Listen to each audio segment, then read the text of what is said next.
Хэрэв та энэхүү зохиолыг бүтэн үйлбэрээр сонсохыг хүсвэл M-Book application болон M-Book Web-ээр сонссорой. 13 дугаар хэсэг. Баяра бороо харж хэвдчихэд гард таарсан бүгдээсээ цуурж үлдэхийг хичин газар самардна. Харамсалтай нь цуурж үлдэх гэсэн орлого бүрэн тайлж ойлгох боломжгүй шалтгаанаар бүтлгүүдэж байх нь тэр. Үгэрч зогсохгүй хоёр хөлн шилбэний тал хүртлэн ширээн дуугар орсон атлан ширээний нөгөө талаар хуруунч цохиулсангүй. Энэ ширээний дор яг л гүн хар нүх байгаа мэт. Тэр хар нүхнээс ёр бусын их хүчээр баяраг сорж байх шиг. Эсвэл эндээс гарч ирсэн богж өтгөр өөрийг нь ийш тийш чирж байх шиг санагдана. Аха, намайг чирээд байна. Туслаарай гэж хашгирах чиглэн ширээний нөгөө талд ном уншиж суусан залуу нүдэн аньсан чигтэн баяраг огт гарахгүй сонсохгүй байгаа мэт тоохгүй номон үргэлжлүүлэн уншсаар байлаа. Баяраа тэсгэл алдаж төвчээр шавхан сүүлийн хүчээрэн урагш мөлхөж гараан хол сарвалзуулна. Тэр гэрийн багнаас барьж авахыг хичээжээ. Нэг л олдох энэ боломжийг алдвал тэр хараал эдсэн нөхрөө шигдэж алга болно. Баяраа айлуулах доош харахгүй байхыг хичээгч гойных нь ард зоогдсон хурц шүд эс бөгөөс хумс алийг болохыг мэдэхгүй аргагүйд тэсэлгүй харж байгаа. Гэтэл өрхөн дээрээс өөрийгөө боож өгсөн хүү амаан том ангайж баярагийн хөлийг өвдөх хүртэл нь залгиж байгаа нь тэр. Час хийх өвдөлтийг түүний шүднүүд мэдрүүлсэн гэдэг нь тодорхой болоод ирлээ. Хүүгийн ам хоёр чихэн хүртэл сэтэрч гисэн янзтай үзэгдэх ба тэр баяраг амьдаар нь залгиж угаадан туйлын сэтгэл хангалуун байгаа мэт. Нас бид хүрсэн эр хүний хөлийг залгихын түнд нэг их хэцүү зүйл биш мэт хүйднэр инээмсэглэж цоргисон хардсаран баяраг эргэж харахыг хүлээх мэт игцлэн ширтэж байхдаа тулчгав. Ээж минь гэж дуу алдаад харц буруулан зорилгодон төвлөрлөө. Энэ зур номын дуу өргөлжлүүлэн гэр дүүртэл хадсаар байгаа жим. Баяраа. Аха, надад туслаач тий. Аха, энэ муухай намайг хизээ мэдгүй идэх нь гэж тэнхээ мэдэн хашгирч байтал номын дуу тасалдах нь тэр. Хөөе, чи зүгээр үү? Гэж ах нь газар төрүүлхэн харан мөлхөж байгаа баяраараа биш. Харцныхан игцэм нь байх ямар нэг хоосон зүйлтэй ярьж үзэгдэв. Тэгснэн бүр гараан сунгаж байх тэр. Баяраа. Аха, энд байна аха. Аха намайг татаач тий. Гэж хашгирахад түүний хашгирааныг өнөөх залуу огт сонсохгүй байгаа мэт суусаар байлаа. Номон үргэлжлүүлэн уншиж байв.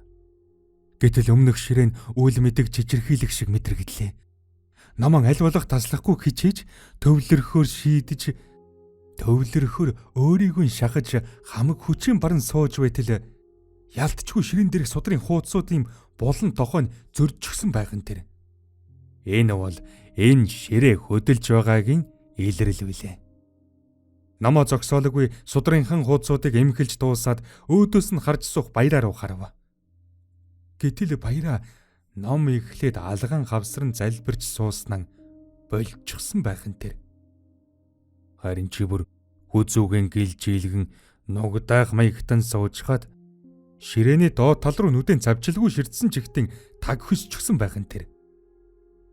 Залуу баярагийн байр байдлыг харвал түүний арьс цайран хөхрöd амьсгал нь богино бөгөөд хол зайтай болж байгааг мэдэрлээ. Энэ бол тэр аажмаар үхэж байгаагийн шинж.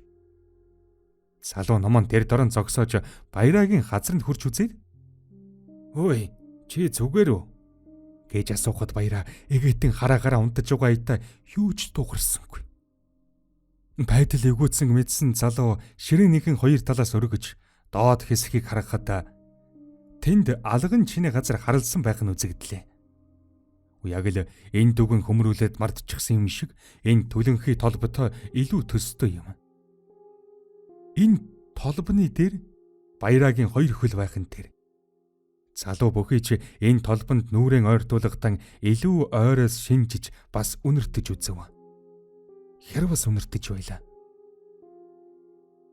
Энэ хугацаанд баярагийн бэлхүүс хар нүхнээс үлийн гарч ирсэн ад зэтгэрийн аманд өгзгөн хүртэл өөрийгөө тушааж хад байжээ. Ингээд л дуустдаг юм бин. Ингээд л боллоо.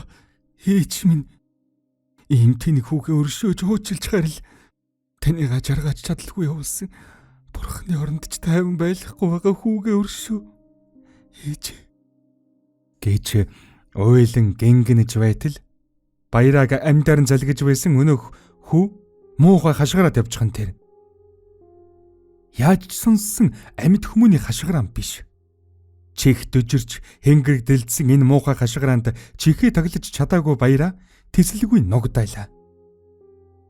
Гэнэт нүүрэн дээр нь хүйтэн зүйл мэдрэгдэв. Ном уншиж байсан залуу тэр дорон босч хаанаас ч авчирсан гуйлан шанахтаа улсандан нүдэн аниж зогсоод багхан юм шивэнснэн өнөөх түлэнхий толбон дээр асгачихлаа. Яг л халуун цуухан дээр хүйтэн ус асгаж угаа итай шаржигнан түлэгдэх их дуу хавар нэг хадаж ихүн өмхийн үнэртэй хоршсон хиншүү гэр дүүргэлээ. Харин үлдсэн жаахан ус баярагийн нүүр рүү амандан хийж угаад боригчхав. Эгээтэл хардарсан зүднээс нь сэрж угаа итай дав хидэл цочин муухай хашгирч сэрсэн баяраа тэр дорон ухаан орсонгүй. Залуугаас байдгаар нь зурж намайг хазаад байна. Амьдэр минь залгих нь би өглөө штэ гэж хашгирч гарлаа. Энэ үед түүний нүд нээлттэй байхагаад хүүхэн харааных нь өмнөөр цагаа буусан маягтай саарал болж үзэгдэв. Нэг л мэдхэд баяраа ухаан орлоо. Тэр ном уншиж байсан залуугийн үлмэд суугаад хөлдөж өгөх гэж байсан юм шиг л бээрэн жижирч байв. Үндих гэдэл биеийн дээлтэдгүй. Хамаг болчсон задарчих гэж угаа аятай базлан өвдөж гээдээс ходоод цээж хавын хүнд ямаар даруулчихсан юм шиг болжход болж өгсөнгүй. Халуун цай ууж дээрдээд төрүүнээс хойш хөдлөөгүй хөлийнхэн учрыг олохоор өмдөө тайлж үзтэл бүхсэн бие нь тэр жигтийн нязарсан янзтай хүрэн улаан юм болчихсон байхын тэр. Хөрөхийн аргагүй хөндүртэй байв. Баяраа амгалт үлдсэн минь яамаа хөлхий тонгоос гайгүй болох үз гэж бодоод нэг их тоосонгүй. Ном үргэлжлүүлэн уншлаа. Энэ зур гэр тойрчгүйх, энд тэндээс нэрээр нь дуудах, хувцас хунараас нь чангааж мэдрэгдэвч хөлөнд нь огт хүрсэнгүй.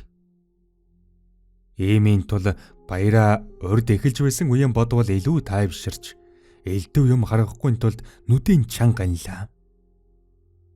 Нэг л мэдхэд сүүлийн хонх жингэнэн дуугарч номын дуу ахиж гарсангүй. Ном уншиж байсан залуу баяраад юу ч хэлэлгүй ном судраан хурааж баримтгаар нь нямбайлан ороогоод авдар дээрэн залуу.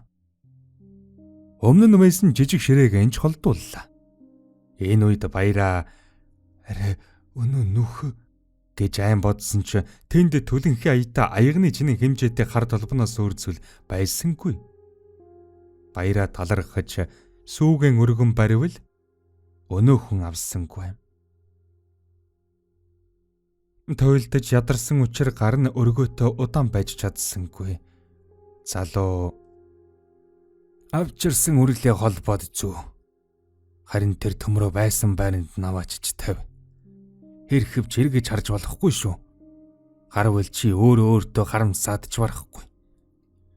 За танд маш их баярлалаа. Таныг байгаагүй бол би ч үхдэг юм уу гэж бодож байлаа. Гэхдээ миний хөл нэг л сул байна. Би таны номын дундуур зөөрмөглөх шиг болсон. Зүгээр байгаа. Хөл чинь өө зүүд чинь өө. Залуу хариу дуугарч чадсангүй. Тэр талархсан сэтгэлэн ахин дахин илэрхийлээд гэрээс гаргатан авсан сүүгээ намхан модон ширээн дээр нүлдээчгээд гарлаа. Баяраг гэрээс гаргахад нар мандаж байлаа. Үнэхээр ном уншиж засал хийж өгсөн хүний хэлснэр 3 хоног болсон янзтай.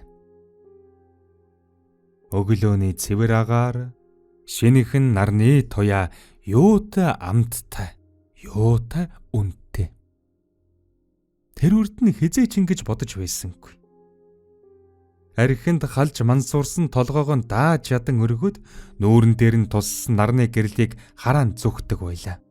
Харин энэ удаад нарны гэрэл өөрт нь аврал шиг ахаад шин амьдрал бэлэглэж байгаа юм шиг ирэхгүй санагдана. Баяра урт амьсгаа аваад ураг шалгах гэхэд хөл нь болж өгсөнгүй. Урдны сайхан цаг шиг чанга байхan болцоход эвгүй гიშгхэл юм бол өнхрөөд өгөх янзтай сул байсан байлаа. Ажил хэрэг 3 хоногт сайхан бүдвэ. Олж авсан хэдэн үрлэн хэлэхэж эрэх болгож зүүгээд мэддэг манийхан тоог овоо нэмсэн баяра оршуулахын газар өнөө төмрөн хадаг яндарт боосоор ирэв. Нэгэнт ирснийх ээжийнхэн бол шиг эргэж засаад буцах гэхэд араас нь эргээд ирээч миний хүү. Ээж нь хүүгээ санаад байна. Ээжтэй эргээд ир гэж дуудаж байхан тэр баяра эргэж харсангүй. Гэтэл тань л чаал хүүгийн дутуултлаа. Энэ дуг сонссон баярагийн хамаг биеийн шар ус босч ирэхгүй хүзүүгээ нугдаалгаж тулсан таягаараа газар тэмд чинь зогтох мэт хурдан алгахад их зард нь хүү тулж ирчгээд баярааха эргээд ир гэж дуудаж